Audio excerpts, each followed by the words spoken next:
नमस्कार जय जगन्नाथ केमिति अछंती आशा करुच्ची समस्ते भलर थिबे। तो देखंतु आज संध्यार आपण मानकु 10 रु 12 बड़ खबर गुरुत्वपूर्ण खबर एवं ता सहित किछिटा खुशी खबर जणेबी। देखंतु जेउ खबर ओडिशा सरकार विभिन्न राज्य सरकार एवं कम्युनिटी स्टाफ जो माने अछंती सीआरपी एमबीके बैंक मित्र प्राणी मित्र सेमानक पई ऑफिशियली माने मुख्यमंत्री तरफ ऑफिशियली जहाँ भी लेटेस्ट अपडेट आसी मुख्यमंत्री जहाँ भी पोस्ट करते आपण मानकु निश्चित भाव में सबकि शुणे कहबी। तो समस्ते ए वीडियो को शेष पर्यंत देखंतु।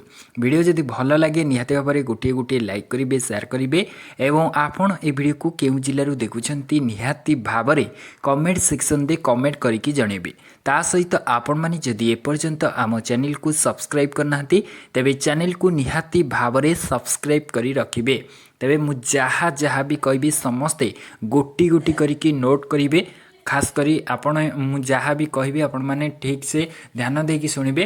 तेबे हाईकोर्ट को गुरुत्वपूर्ण राय नियमित शिक्षक हार रे शिक्षा सहायक मिलबनी जहाँकि हाईकोर्ट घोषणा करिसेंती नियमित बा रेगुलर शिक्षक और शिक्षा सहायक समान नुहंती। से दृष्टि नियमित शिक्षक को जेतिकी दरमा मिलुची सेही दरमा शिक्षा सहायक को दिया जाई पारिबो नाही बोली माननीय हाईकोर्ट ए निष्पत्ति नेकी घोषणा करिसेंती। तेणु शिक्षा सहायक माने समान कार्य पई समान दरमा लगी जे दाबी रखुचंती ताहा ग्रहणीय नुहे बोली हाईकोर्ट एक गुरुत्वपूर्ण राय रे घोषणा करिसेंती।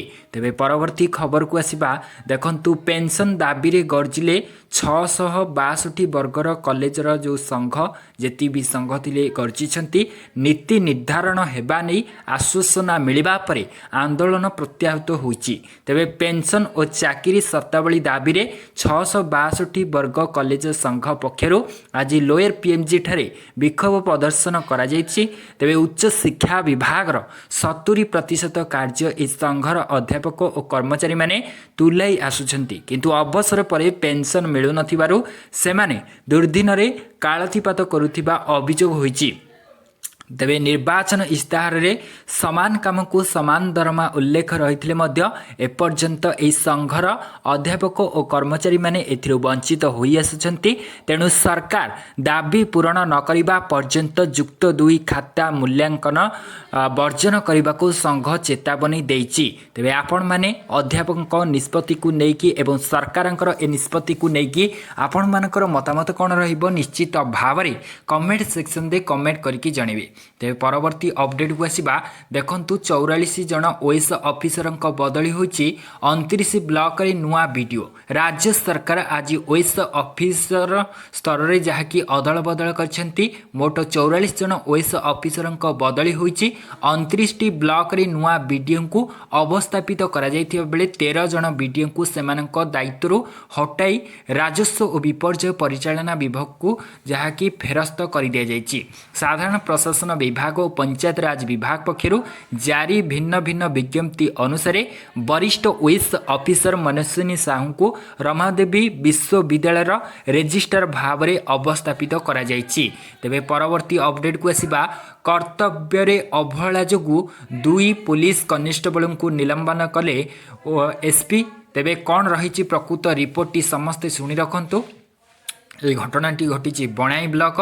तेबे कर्तव्य रे अवहेला दर्शाई गुरुंडिया थानार जहाँकि 2 कनेस्टेबल को निलंबित करिसेंती राउरकेला एसपी नितेश वाधवानी। निलंबन कनेस्टेबल 2 हेले सुरेंद्र कुमार किसान एवं महिला कनेस्टेबल वैदेही कुमार। तेबे सूचना मुताबक बनाई उपखंड गुरुंडिया थाना अंतर्गत पंकडी पंचायतर जड्डा ग्राम जहाँकि गत जनवरी 17 तारिख रे जने निखोज शिशु कन्यार मृतदेह एक नालू मिलवा परे अपहरण और हत्या अभियोग सन्देह ग्रामवासी माड़े आहत एक दंपति जहाँकि बनाई गोष्ठी स्वास्थ्य केन्द्र में चिकित्साधीन अवस्था थिबा बेले तांको मध्यरु महिला जनक पुलिस को चकमा देखाई फेरार हो जाइथिला।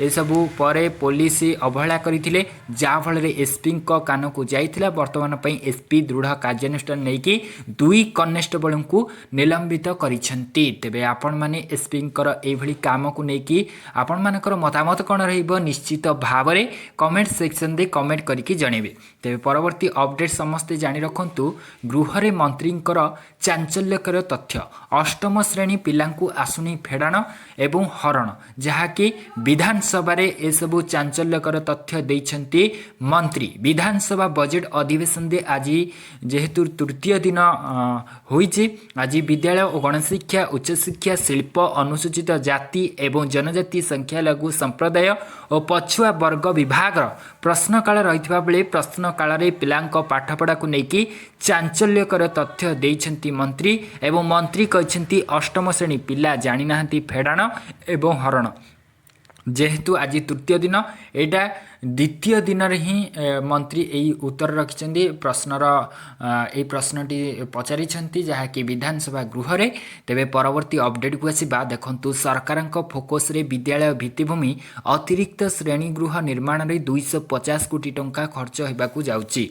राज्यर सरकारी प्राथमिक एवं उच्च प्राथमिक विद्यालय रे अतिरिक्त श्रेणी गृह निर्माण करने को पंचायत राज और पानी जल विभाग को 190 कोटी टंका प्रदान करा जायछि। सरकारी माध्यमिक विद्यालय गुड़ी को 60 कोटी टंका मिली जहाँकि 2023 रु 2024 आर्थिक वर्ष तुलन में सबुठारु अधिक बोली कहुଯାଇଛି।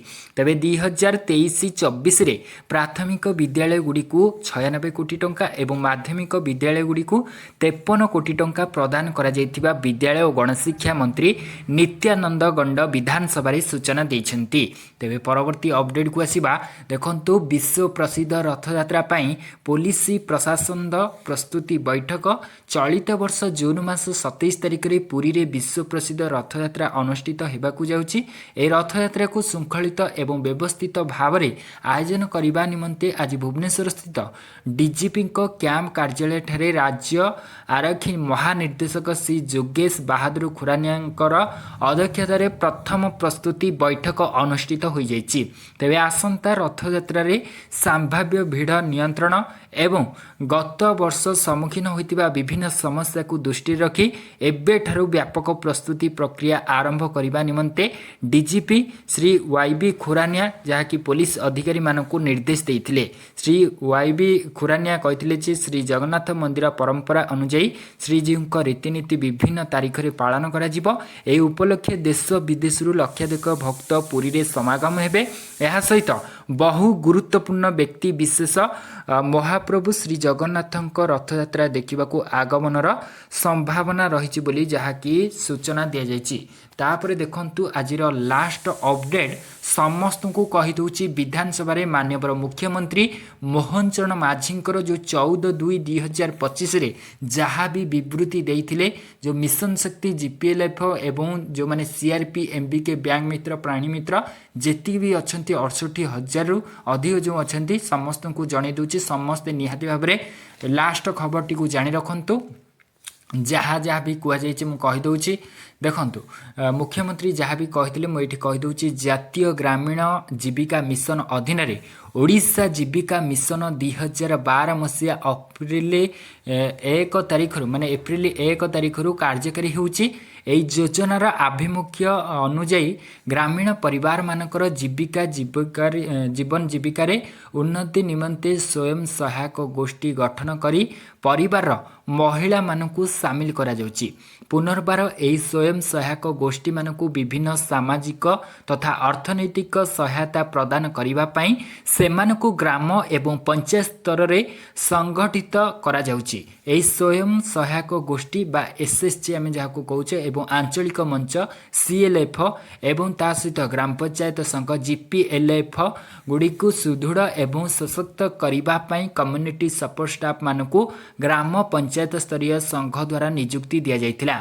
तेबे कम्युनिटी सपोर्ट स्टाफ मानक मध्यरे community research person of community mobilization बा सीपीएम सीएम जहाँ को आम कहूचे एवं मास्टर बुक कीपर एमबीके जहाँ को आम कहूचे एवं बैंक मित्र तांक सहित प्राणी मित्र मध्य अंतर्भुक्त अथंची। तेबे राज्य में मोट 62,000 341 जन कम्युनिटी सपोर्ट स्टाफ को नियुक्त करा जायतिला जहाको एबे दरमा दियाजिव बोली माननीय मुख्यमंत्री मोहन चरण माझी घोषणा करिसेंती। आ मो एई रिपोर्टटा जो पढुची आपण मानकू कहि दउची एटा होची माननीय मुख्यमंत्री मोहन चरण माझी जो भली भाबरे विवृत्ति दैछंती सेई भली भाबरे मो आपण मानकू जणै दउची। आउरी मध्ये अछि समस्त ध्यान देकी सुनंतु। ओडिशा जीविका मिशन द पत्र संख्या 574 तारीख थिला 25/2/2019 रे जहाँकि कम्युनिटी सपोर्ट स्टाफ मानकर पारिश्रमिक संबंधी निर्देशावली जारी करा जायतिला। ए निर्देशावली अनुसार ए कम्युनिटी सपोर्ट स्टाफ मानकर पारिश्रमिक बाबद को ग्राम पंचायत स्तरीय संघ मानकू 2019 एप्रिल 1 तारीख ठारू 5 वर्ष पर्यंत विभिन्न हार रे पांठी प्रदान करिवार व्यवस्था मध्य करा जायतिला। तेबे नियुक्तिर प्रथम 3 वर्ष 100% रहितला जहाँकि मुख्यमंत्री मोहन चरण माझी ए सबु विवृत्ति दैछंती विधानसभा रे एवं चतुर्थ वर्ष रे 75% एवं पंचम वर्ष रे 50% हिसाब रे पांठी प्रदान करिवार व्यवस्था रहितला। किंतु कम्युनिटी सपोर्ट स्टाफ मानकर पारिश्रमिक बाबद को चतुर्थ वर्ष रे 25%, पंचम वर्ष रे 50% एवं आउरी यदि पंचम वर्ष पर समुदाय 100% पांठी पंचायत स्तरीय संघ माने निर्देशावली अनुଯାयी बहन करिबा पई निर्देश दिया जायतिला। आहुरी मध्य अच्छी मुख्यमंत्री मोहन चरण माझी जहाँ भी विवृत्ति दैछंती आपण मानकू कहिबाकू जाउची एटा सबुठारु इम्पोर्टेंट पॉइंट समस्ते जानि रखंतु। आम सरकार माँ मानकर समस्या प्रति संवेदनशील अछंती। स्वयं सहायक गोष्ठीर महिलांकर आर्थिक अभिवृद्धि कराइबा लक्ष्य नहीं लक्षपति दीदी योजना कार्यकारी हेउछि। माने लक्षपति दीदी योजना सहायक योजना जो गोटे घोषणा करछंती माननीय मुख्यमंत्री मोहन चरण माझी ए योजनार अधिकरु अधिक स्वयं सहायक गोष्ठीर महिला सदस्य को वार्षिक 1 लाख टंकार रोजगार क्षम कराइबा पई प्रयास करा जाउछि। राज्य सरकार 2027 मसिया सुधा 25 लाख लक्षपति दीदी सृष्टि करिबा पई लक्ष्य रखिछंती। एतद व्यतीत महिला मानकू स्वावलंबी करी समृद्ध ओडिशा गढ़िबा आम सरकारंकर उद्देश्य बोली मुख्यमंत्री कहछंती। एथिपई कम्युनिटी सपोर्ट स्टाफ माँ मानकर गुरुत्व भूमिका रहिछि एवं सेमानकर समस्यार समाधान करिबा पई आम सरकार एक गुरुत्वपूर्ण निष्पत्ति नेइछंती। तेबे लक्षपति दीदी सहायता योजना नामक एक नूतन योजना मु घोषणा करुछि। एही योजना माध्यम रे कम्युनिटी सपोर्ट स्टाफ मानकर पारिश्रमिक बाबद अर्थ जहाँकि वर्तमान पई सरकार बहन करिवे एवं एथिपई जीपीएलएफ मानकू अनुदान प्रदान करिवे। जो ग्राम पंचायत रे जेतिकी भी कम्युनिटी सपोर्ट स्टाफ माने नियुक्ति पाइबे पाइछंती मध्य सेमानकू ए सबु जहाँकि तांकू एतिकी सबु प्रदान करा जिवो। तो यही निष्पत्ति द्वारा 62,000 ऊर्ध्व कम्युनिटी सपोर्ट स्टाफ लाभवान हेबे एवं सेमाने एप्रिल 2024 ठारू तांकर पारिश्रमिक पाइबे माने बकेया दरमा आपण माने पाइबाकू जाउछंती। माननीय मुख्यमंत्री मोहन चरण माझी ए सबु विधानसभा रे विवृत्ति दैछंती एवं आज जहाँ फलाफल आसीबा आपण मानकू काली होइते जणेबी नले संध्या बेले जदि आसिला सेमिति किछि जणेबी नले काली निहाती भाबरे जणेबी। तो से पर्यंत समस्त चैनल को सब्सक्राइब करी रखिथांतु। तो ये थिला आपण मानक पई किछि गुरुत्वपूर्ण खबर एवं किछि बड़ खबर। आशा करूची आपण मानकू वीडियोटी भल लागिथिबो। रहुची पुणी थरे नेक्स्ट अपडेट आनिबी। से पर्यंत विदाय नउची। जय जगन्नाथ।